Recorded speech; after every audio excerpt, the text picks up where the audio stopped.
നീ കണക്ക് പറയേണ്ടി വരും. ഇനി അവരുടെ ക്ഷമാപണം നമുക്കൊന്ന് കേട്ടു നോക്കാം. Hello, hi, welcome to civil service simplifier.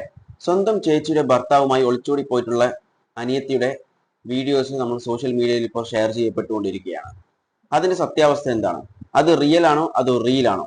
ഈ ഒരു സംശയം ആളുകളിൽ വരാനുള്ള മെയിൻ കാരണം എന്ന് പറയുന്നത് ഈയിടെയായിട്ട് ഒരുപാട് ന്യൂസസ്, അതായത് മെയിൻലി ഫാമിലി വ്ളോഗേഴ്സ് അവരുടെ ഫാമിലിയിൽ ഉണ്ടാകുന്ന ഇഷ്യൂസസ് ഒക്കെ സോഷ്യൽ മീഡിയയിൽ പോസ്റ്റ് ചെയ്യുകയും അത് ഭയങ്കരമായി വൈറലാവുകയും മറ്റു യൂട്യൂബേഴ്സ് ഒക്കെ എടുത്ത് അതിനെ അലക്കി വെളുപ്പിച്ച് കൊടുക്കുകയും അതിനുശേഷം കുറച്ച് ദിവസം കഴിഞ്ഞാൽ അവർക്ക് വേണ്ട റീച്ചും കാര്യങ്ങളൊക്കെ കിട്ടിക്കഴിഞ്ഞാൽ അവർ തന്നെ ഒരു പോസ്റ്റ് ഇടും. ഒന്നെങ്കിൽ അത് ഫേക്ക് ആയിരുന്നു, അല്ലെങ്കിൽ പ്രാങ്ക് ആയിരുന്നു, അല്ലെങ്കിൽ ആ പ്രശ്നം സോൾവ് ആയി എന്നൊക്കെ പറഞ്ഞിട്ട് നിങ്ങൾ യൂട്യൂബേഴ്സ് ആണ് ഇത് പ്രശ്നം വഷളാക്കിയെന്നൊക്കെ പറഞ്ഞിട്ട് അവർ പോസ്റ്റ് ചെയ്യാറുണ്ട്. എന്നാൽ ഇത് പോസ്റ്റ് ചെയ്ത, അതായത് ആദ്യം ഈ ഫാമിലി വ്ളോഗേഴ്സ് പോസ്റ്റ് ചെയ്ത അവർക്ക് യാതൊരു കുറ്റവുമില്ല, ബാക്കിയുള്ള ആളാണ് കുറ്റക്കാർ എന്ന രീതിയിലാണ് അവസാനം ഉണ്ടാവാറ്.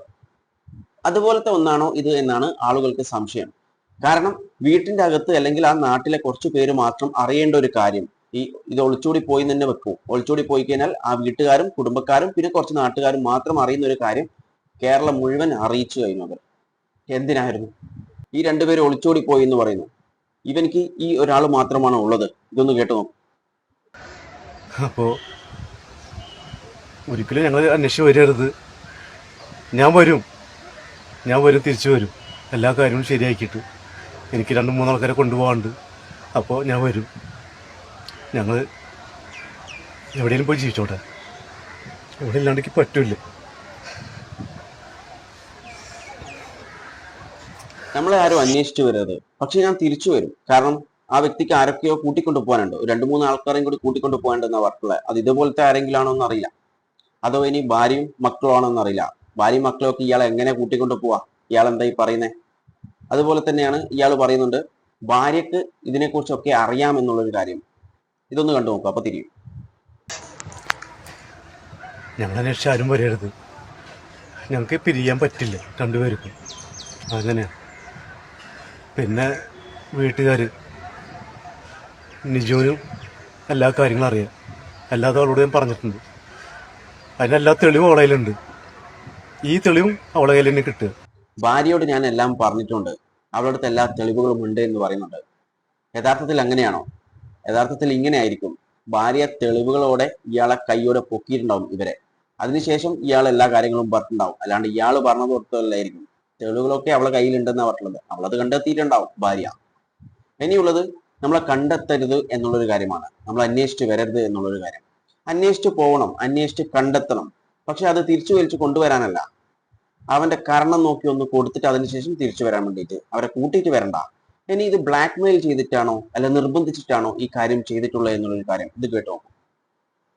വീട്ടുകാരെ നിർബന്ധത്തിനാണ് ഞാൻ എല്ലാത്തിനും ഇന്നവരെ സമ്മതിച്ചത്. അതായത് ഇന്ന് ഏട്ടൻ പറഞ്ഞ് നിർബന്ധിച്ചിട്ടോ ബ്ലാക്ക് മെയിൽ ചെയ്തിട്ടോ നിങ്ങളുടെ അല്ല. ഞാൻ ഈ ഒരു വീഡിയോ എടുക്കാൻ കാരണം ഞങ്ങൾ പോയി കഴിഞ്ഞാലും ഇതിനെക്കുറിച്ചുള്ള ഒരു പ്രശ്നം ഞങ്ങൾക്ക് രണ്ടുപേർക്കും ഉണ്ടാകരുത്. ഞങ്ങൾ അത്രയും ആത്മാർത്ഥത സ്നേഹിച്ച ആൾക്കാരാണ്. ഞങ്ങൾ എവിടെയെങ്കിലും പോയി ജീവിച്ചുണ്ട്. ഞങ്ങൾ പോയി കഴിഞ്ഞാലും പിന്നെയും ഞങ്ങൾക്കൊരു പ്രശ്നം വരരുത്. അത്രയും ആത്മാർത്ഥമായി സ്നേഹിച്ച കാരണമാണ് ഞാനിപ്പോൾ ഇങ്ങനെ ഒരു വീഡിയോ എടുക്കുന്നത്. എനിക്ക് ഏട്ടല്ലാണ്ട് ഒരിക്കലും പറ്റില്ല. ഞങ്ങൾ അത്രയും ഇഷ്ടത്തിലാണ്, വർഷങ്ങളോളായിട്ട് ഞങ്ങൾ ഇഷ്ടത്തിലാണ്. നിങ്ങൾക്ക് പ്രശ്നമൊന്നും ഉണ്ടാവരുത് എന്ന് പറയുന്നത് പ്രശ്നം രണ്ടുപേർക്കും ഉണ്ടാവും. ഒന്നാമത്തെ ലീഗൽ പ്രശ്നമാണ്. പക്ഷെങ്കിൽ അത് നിനക്കുണ്ടാവില്ല, അത് അവനക്കേ ഉണ്ടാവും. കാരണം കുട്ടികളെ ഒഴിവാക്കിയിട്ട് വന്നതിന്റെ കേസ് വേണമെങ്കിൽ ഇവർക്ക് വിചാരിച്ചു കഴിഞ്ഞാൽ ഭാര്യയ്ക്ക് കൊടുക്കാൻ പറ്റും. അവനക്കെതിരെ, നിനക്കെതിരെ അല്ല. എന്നാൽ നിനക്കെതിരെയുള്ള പ്രശ്നം എന്ന് പറയുന്നത് ഇവന്റെ കാര്യം നീ ആലോചിക്കണം. ഇവൻക്കൊരു ഭാര്യയുണ്ട്, സ്വന്തം മക്കളുണ്ട്, സ്വന്തം ചോരയിൽ പിറന്ന മക്കളുണ്ട്. ഇത് ഇവരോട് മാത്രമല്ല, ഇതുപോലെ ഒളിച്ചോടാൻ ശ്രമിക്കുന്ന അല്ലെങ്കിൽ ഒളിച്ചോടാൻ പ്ലാൻ ചെയ്യുന്ന അവരോടാണ് എനിക്ക് പറയാനുള്ളത്. ഇതുപോലെ പോയ ആൾക്കാരോടും. കാരണം ഭാര്യയും മക്കളെയും ഒഴിവാക്കിയിട്ട് പോകുന്ന ആൾക്കാരുണ്ട്. അതുപോലെ തന്നെ ഭർത്താവിനെയും മക്കളെയും ഒഴിവാക്കിയിട്ട് പോകുന്ന നമ്മൾ ഒരുപാട് ഇൻസിഡൻസ് കാണുന്ന ഈ സിമിലർ ആയിട്ടുള്ള ഇൻസിഡൻസ് നമ്മൾ കുറെ ന്യൂസസിലൊക്കെ വായിച്ചതും കണ്ടതും ഒക്കെയാണ്. അതുകൊണ്ട് തന്നെ നമ്മൾ മനസ്സിലാക്കേണ്ട ഒരു കാര്യമുണ്ട്, അല്ലെങ്കിൽ നിങ്ങൾ മനസ്സിലാക്കേണ്ട ഒരു കാര്യമുണ്ട്.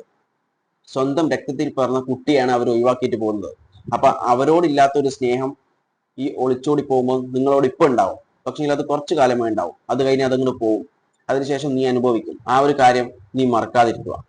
സ്വന്തം ചേച്ചിയുടെ കണ്ണീരാണ് നീ ഇപ്പം പോകുമ്പോൾ ഉണ്ടാക്കിയിട്ടുള്ളത്. അതിന് നീ കണക്ക് പറയേണ്ടി വരും.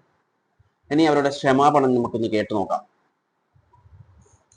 എല്ലാവരും ഞങ്ങളോട് ക്ഷമിക്കുക.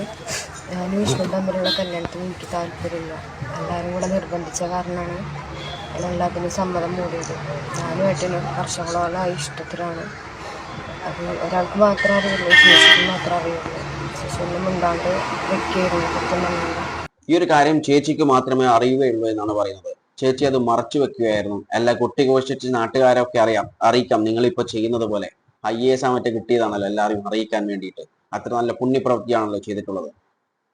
നല്ലവന്. അതുപോലെ തന്നെയാണ് ഒരു കല്യാണം ഉറപ്പിച്ചിട്ടുണ്ട് എന്ന് പറഞ്ഞു.